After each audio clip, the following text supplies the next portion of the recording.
हुकूमत की मौशी परफॉर्मेंस के हवाले से बात होगी, आइंदा माली साल के परफॉर्मेंस के हवाले से आज इकनॉमिक सर्वे आया है उसके हवाले से, लेकिन मुझे ज़रा अपोजिशन की परफॉर्मेंस के बारे में जवाब दीजिएगा। एक तो कल बजट का सेशन है, तो पीटीआई की बजट स्ट्रेटजी क्या है, कल क्या करेंगे आप लोग इजलास में?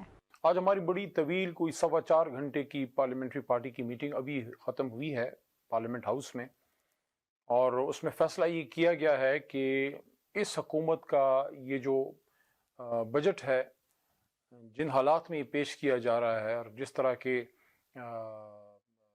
सख्त फैसलों का सामना है अवाम को, महंगाई है, बिजली की जो प्राइसेस हैं, जो लोड शेडिंग है, ख़ासकर जो पेट्रोल की जो प्राइसेस हैं और जिसकी वजह से कमोडिटीज़ प्राइसेस आसमान को छू रही हैं, और जो गरीब आवाम की इस वक्त हालत है, तनख्वाहदार तबका, गरीब आवाम, वो लोग सारे पिस चुके हैं। किसान की बुरी हालत है, फैक्ट्री वाले जो हैं वो अलग परेशान हैं, मज़दूर की हालत ख़राब है। इन सारी चीज़ों को देखते हुए फ़ैसला किया गया है कि भरपूर तरीके से इस हुकूमत की इस बजट की मुखालफत की जाएगी। हाँ, तजावीज़ ज़रूर दी जाएंगी क्या चीज़ बेहतर की जा सकती है, लेकिन हर स्टेज पे, हर फोरम पे इस हुकूमत के इस अवाम दुश्मन बजट की मुखालफत की जाएगी, भरपूर एहतजाज भी किया जाएगा, और जो इनकी जो फाइनेंशियल जो पॉलिसीज़ हैं उसकी भरपूर मुखालफत की जाएगी, और हर मेंबर तहरीक इंसाफ का जो है वो बजट में हुकूमत की नाकाम माशी पॉलिसीज़ के ख़िलाफ़ जो है वो बात करेगा। और उसके साथ साथ इमरान खान साहब की रिहाई, उन तक रसाई, उनकी वाइफ की जो सूरत हाल है, जो इमरान खान साहब की हेल्थ सिचुएशन है, उनकी अस्पताल मुंतकली है, जो बाकी असीरान कोट लखपत हैं उनकी रिहाई है, इन चीज़ों पर भी भरपूर आवाज़ उठाई जाएगी। हुकूमत की तो कोशिश है कि अपोजिशन शोर शराबा ना करे, एक तरह से अपील भी कर रहे हैं, मुतालबा कर रहे हैं। जो पार्लियामेंट्री अमूर के विफाकी वज़ीर हैं वो कह रहे हैं कि जो हम उम्मीद करते हैं कि अपोजिशन शोर शराबा ना करे, तसल्ली से बजट सुने और उसके बाद तजावीज़ दे अपनी। तो ऐसा ही होगा या कोई हंगामा कल मुतवक्के है, फाइनेंस मिनिस्टर को स्पीच नहीं करने देंगे?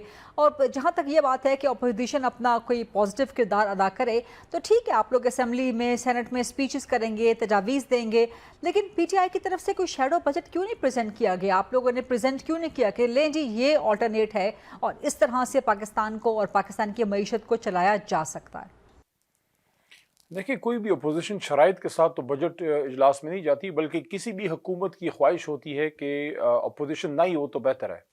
तो इस वजह से अपोजिशन ने फ़ैसला किया है, तहरीक इंसाफ ने फ़ैसला किया है, हमारे अपोजिशन लीडर अचकज़ई साहब और नासिर अब्बास साहब भी मौजूद थे, कि भरपूर मुखालफत की जाएगी, और इस हुकूमत की जो माशी पॉलिसीज़ हैं जिससे अवाम का जीना दो भर है और बड़ी मुश्किलात का सामना है आम आदमी को। इस वक्त जितनी महंगाई हो गई है, ये तो अल्लाह का करम है कि लोग फिर भी ज़िंदा हैं, वरना जिसके घर में 4-5 मेंबर हैं, कोई 4-5 बच्चे हैं, या फैमिली है थोड़ी सी बड़ी, वालिद साहब हैं, या उनके कोई 6-7 अफराद का कुंबा है, तो 2 वक्त की रोटी जो है वो फराहम करना वालिदैन के लिए, घर वालों के लिए, वो तो अब नामुमकिन से नामुमकिन तर होता जा रहा है। जो तनख्वाहदार तबका है, असल मसला तो उनको है, क्योंकि उनकी तो तनख्वाह नहीं बढ़ी, जो डेली वेजर है, मज़दूर है, उसको भी मसला है।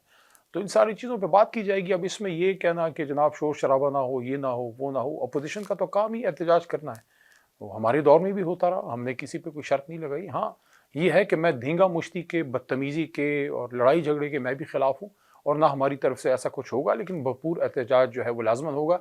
शैडो बजट की आपकी बात ठीक है, लेकिन जिस तरह के हालात हैं, इमरान खान साहब जेल में हैं, हमारी पार्टी की बुरी हालत है, आपने जो है एक तरह से बिल्कुल कॉर्नर कर दिया है जीबी में, जिस तरह से तहरीक इंसाफ को इलेक्शन तक प्रॉपर नहीं लड़ने दिया, तो माहौल ही इस वक्त सियासी नहीं है। इन हालात में मैं नहीं समझता कि कोई ऐसी सूरत हाल थी जिसमें इमरान खान साहब से मुलाकात किए बगैर, उनसे मशवरा किए बगैर आप कोई ऐसी चीज़ सामने रख सकते थे जिसमें अगर पीछे इमरान खान साहब की सपोर्ट नहीं है, अगर उनके मशवरे से कोई चीज़ नहीं बनी। अब इसी वजह से तो सुहेल अफरीदी भी कह रहे हैं कि वो बजट तब पास करेंगे जब इमरान खान साहब से उनको कोई मुलाकात हो, कोई गाइडेंस तो उनको मिले। बतौर वज़ीर आला अभी तक उनकी एक मुलाकात नहीं हो सकी। जो आज इकोनॉमिक सर्वे पेश हुआ है उसके बारे में आप क्या कहेंगे? उसके मुताबिक तो बड़ी ब्लीक इकोनॉमिक पिक्चर है। मिसाल के तौर पे जीडीपी 4.2 उसका हदफ था, लेकिन वो 3.7 पे रही। ज़राअत का बिल्कुल भट्टा बैठा हुआ है, 2.9% सिर्फ इसकी जो है वो ग्रोथ है। महंगाई 6.2% रही ओवरऑल, अगर उसका एक जायज़ा लिया जाए, जो कि पिछले साल के मुकाबले में कोई 5% ज़्यादा है। सिर्फ अगर अप्रैल की बात की जाए तो यहाँ पर महंगाई 11% तक पहुँच गई, जो कि हुकूमत या शहबाज शरीफ दावा कर रहे थे या क्रेडिट ले रहे थे कि सिंगल डिजिट में करवा दी है। अच्छा, इस सनत कोई बहुत अच्छा परफॉर्म नहीं कर सकी, सिर्फ 3.5%। जो ख़त गुर्बत से भी नीचे चले गए हैं पाकिस्तानी, उनकी तादाद कोई 8 करोड़ के करीब पहुँच गई है। 25 करोड़ का ये मुल्क है, उसमें से 8 करोड़ लोग अगर बिल्कुल ख़त गुर्बत से भी नीचे हों, तो ये है जी इकनॉमिक सर्वे। कैसे आप एनालाइज करेंगे अपकमिंग आने वाला फाइनेंशियल ईयर इस हुकूमत का? चार्जशीट है, ये सर्वे रिपोर्ट चार्जशीट है इस हुकूमत पे, और इस पे तो लंबी बात बनती ही नहीं है, क्योंकि हमेशा से हम ये कहते और सुनते आए कि बजट जो है वो इकनॉमिक डॉक्यूमेंट नहीं है, वो एक पॉलिटिकल डॉक्यूमेंट होता है। वो एक हुकूमत की सियासी अप्रोच को की अक्कास होती है कि जो सियासी हुकूमत होती है, जो अवाम का वोट लेके आती है, वो गरीब का सोचती है, अपने वोटर का सोचती है। उसको ये पता होता है कि कल मैंने इन्हीं लोगों के पास जाके दोबारा वोट लेना है, उसी गली उसी मोहल्ले में जाना है, इन्हीं गरीबों के सामने, इन्हीं अपने वोटर्स के सामने मैंने दोबारा अगले इलेक्शन में दोबारा जाना है, और इनके सामने मैं जवाब दे हूँ। मेरा एक हल्का है, मेरा एक हल्का नियाबत है, मेरी कंस्टिट्यूंसी है, ये लोग हैं जिनकी वजह से मैं इधर आया हूँ। लेकिन जब आप फॉर्म 47 पे लोगों को ले आते हैं, एक शख्स है जिसके 10,000 वोट हैं, दूसरा है जिसके 1,10,000 हैं, आपने वो 1,10,000 वाले को 10,000 बना दिया, वो 10,000 वाले को आपने 1,10,000 बना दिया, तो कागजों के हेर फेर से आपने चेहरे तो बदल दिए। जिसको आना था उसको पोजीशन में बैठा दिया, बल्कि अंदर ही ना आ सका, और जिसको नहीं आना था उसको आपने उधर पहुंचा दिया। लेकिन जब उस शख्स को ये पता लग गया, जो पार्लियामेंट में आया है, जिसको ये पता है कि मैं अवाम के वोट से नहीं आया, वो क्यों अवाम दोस्त बजट बनाए? वो अवाम को जवाबदेही नहीं है। वो जिसको जवाबदेह है उधर वो उसको खुश रखेगा, बाकी अल्लाह खैर सल्लाह। तो इस 17 सीटों से जब आप हुकूमतें बनाएंगे, 17 सीटों से जब आप हुकूमतें बनाएंगे, ऐसी बजट बनेंगे और ऐसी इकॉनमी की हालत होगी। इतने बुलंद व बांग दावे करने के बावजूद अभी तक आप 3 की जीडीपी पे रुके हुए हैं, वो भी कोई तसल्ली बख्श नहीं है। हालांकि जिस साल हमारी हुकूमत फारिग की गई, उस साल 6 की जीडीपी पे मुल्क चल रहा था, और कोरोना के ज़माने में इमरान खान साहब की हुकूमत में, आज तो कोरोना नहीं है ना, आज तो कोई बिजनेसेस बंद नहीं है, आज तो कोई फैक्ट्रीज बंद नहीं है, सब कुछ चल रहा है ना। लेकिन उस ज़माने में भी हमारा 3 की जीडीपी पे मुल्क चल रहा था। तो इतनी तबाही से आपने मुल्क को दो चार कर दिया है। तो ये सम्राट हैं जो अवाम को मिल रहे हैं। जब आप उनके ऊपर एक गैर मुंतखब हुकूमत को ठोसेंगे, उनके ऊपर उसको मुसल्लत करेंगे, उसका अंजाम ये होगा कि वो कभी भी उन लोगों के लिए पॉलिसीज़ नहीं बनाएंगे जिनके वोट लेके उनको आना था, बल्कि वो उनको सिर्फ खुश करेंगे जिनकी आशीर्वाद से वो हुकूमत में बैठे हैं। ठीक है अली मोहम्मद खान साहब, लेकिन आप क्या समझते हैं कि क्या मईशत में कहीं बेहतरी हो सकती है? ख़ासतौर पे एहसन इकबाल साहिब ने जो है आज एक बड़ी अहम बात की, जब वो बैठे हुए थे इकनॉमिक सर्वे देने के लिए। तो उन्होंने कहा कि जी मैं इकनॉमिक सर्वे, गुज़श्ता साल की इकनॉमिक फाइनेंशियल रिपोर्ट, उस पर ज़रा बाद में बात करूँगा। मुआशी इस्तेकाम तब आता है जब सियासी इस्तेकाम हो, जब सियासी तसलसल हो, जब हुकूमतों को चलने दिया जाए, जब हुकूमतों को गिराया ना जाए। तो ऐसी खबरें भी सामने आ रही हैं कि कुछ चहमगोइयाँ हो रही हैं कि इस हुकूमत को चलता कर दिया जाए, या ये हुकूमत गिर जाए या गिरा दी जाए। तो इस तनासुर में आप एहसन इकबाल के स्टेटमेंट को कैसे देखते हैं? आप समझते हैं कि इस हुकूमत को गिर जाना चाहिए या गिरा दिया जाना चाहिए? ये हुकूमत तो लेजिटिमेट ही नहीं है, इनके पास तो मैंडेट ही नहीं है, तो ये बात तो इनकी बनती ही नहीं है।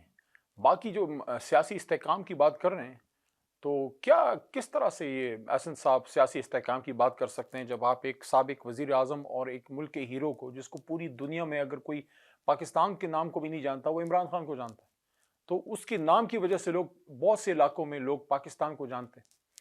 एक ऐसी शख्सियत को जो पूरी दुनिया में आपकी पहचान है, उसको आपने एक अस्पताल तक ले जाने की सहूलत नहीं है, उसके फैमिली मेम्बर्स नहीं मिल सकते, उससे उसके सियासी लोग नहीं मिल सकते।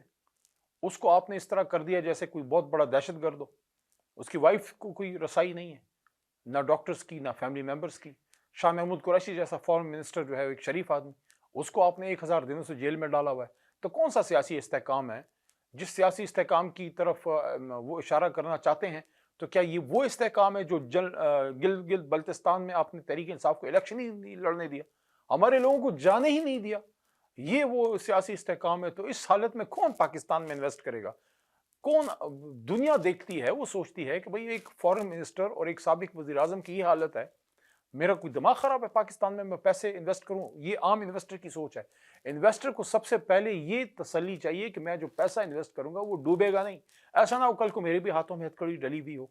तो उनको एतमाद देने के लिए آپ کو ایک پولیٹیکل سٹیبلٹی چاہیے. تو پولیٹیکل سٹیبلٹی کی یہ حالت ہے کہ آپ کے ملک کے ایک وزیر اعلیٰ کو اپنے لیڈر سے ملنے تک کے لیے تگ و دو کرنی پڑی ہے, دھرنے جو ہے وہ دینے پڑ رہے ہیں.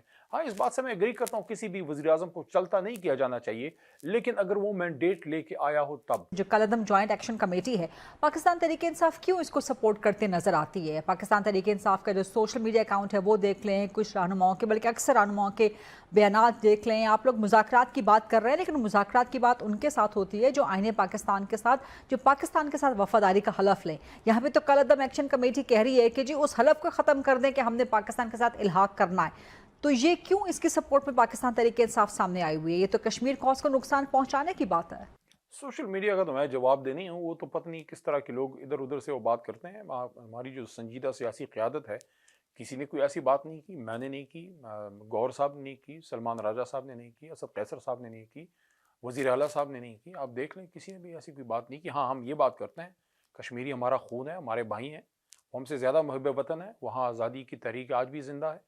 اور جب تک مقبوضہ کشمیر نہیں آزاد ہوتا, آزاد کشمیر اور مقبوضہ کشمیر میں استصواب رائے سے وہ لوگ اپنا ایک آزاد فیصلہ نہیں کرتے, جب تک کشمیر آزاد نہیں ہوتا, تکمیل پاکستان کا جو خواب ہے آزادی کا وہ تو پورا ہی نہیں ہوتا. کیونکہ ابھی تک ہماری جو شہرگ ہے وہ بھارت کے پنجے تلے ہے. تو اس میں تو کوئی دو رائے نہیں ہے کہ ہمارے بھائی ہیں, اور ان کے جو جائز سیاسی مطالبات ہیں, میں لفظ یوز کر رہا ہوں, جو جائز سیاسی آئینی مطالبات ہیں اس پہ ان سے بات کریں. ہاں, جو آئین کو نہیں مانتا, جو پاکستان کے خلاف ہے, جو ہمارے اداروں کے خلاف ہے, جو خدا نخواستہ کہیں باہر سے ڈکٹیشن لے رہا ہے, اس کے آپ بھی خلاف ہیں, میں بھی خلاف ہوں, اس کے کشمیری بھی اس کے خلاف ہیں. کشمیری تو پاکستان کے ساتھ ہیں. جب علی گیلانی صاحب فوت ہو رہے تھے, بلکہ میں تو شہید کہوں گا کیونکہ ان کو جیل میں بڑی تکلیفیں دی گئیں آخری عمر میں, وہ اپنی وفات کے وقت تک جو ہے مقبوضہ کشمیر کی جیلوں سے یہ بات کرتے تھے کہ ہم پاکستان ہمارا ہے. جب برہان مظفر وانی شہید ہو رہے تھے تو ان کی لحد کے پاس سے نعرے لگے, قبر کے پاس سے, کہ ہم پاکستانی ہیں, پاکستان ہمارا ہے. تو ہمیں کشمیری جو ایشو ہے اس کو بڑے سینسیٹیو طریقے سے ڈیل کرنا چاہیے, ان سے ہمیں بات کرنی چاہیے, ان کو ہمیں انگیج کرنا چاہیے, اور وہ غلطیاں نہیں دہرانی چاہیے جو ایسٹ پاکستان میں ہم نے کی. ہاں, وہاں جو لوگ عوامی مطالبات کی آڑ میں کوئی بیرونی ایجنڈا, کوئی ہندوستانی ایجنڈا پورا کرنا چاہتے ہیں, اس کے خلاف میں بھی ہوں, آپ بھی ہیں, ہماری فوج بھی ہے, اور کشمیری بھی ہیں. بہت بہت شکریہ علی محمد خان صاحب, آج پروگرام کے لیے وقت نکالنے پہ. ایک بریک کا وقت ہوا ہے جی پروگرام میں. پاکستان تحریک انصاف کی بات آپ نے سن لی. بریک کے بعد جب واپس آئیں گے تو مسلم لیگ نون سے سوالات کریں گے. Stay with us. Welcome back after the break. اسی مدعے کے حوالے سے بجٹ, اپ کمنگ بجٹ, اقتصادی سروے جو حکومت نے آج اپنی پرفارمنس رپورٹ پچھلے ایک معاشی سال کی پیش کی ہے, جس کے مطابق صورتحال کوئی بہت اچھی نہیں ہے. اس کو سامنے رکھتے ہوئے اب نیکسٹ ایئر کی پروجیکشن کیا ہو سکتی ہے, اس پہ سوال کریں گے. اور بہت سے دیگر اہم مدعات ہیں, کچھ سیاسی بھی ہیں, کچھ بین الاقوامی بھی ہیں, ان سب پہ بات کرتے ہیں. اس وقت مسلم لیگ نون سے سوال جواب کرنے کے لیے میرے ساتھ موجود ہیں سابق وفاقی وزیر اور PMLN کے سینئر نائب صدر ہیں خرم دستگیر خان صاحب. السلام علیکم خرم دستگیر خان صاحب, بہت شکریہ پروگرام کے لیے وقت دینے پہ.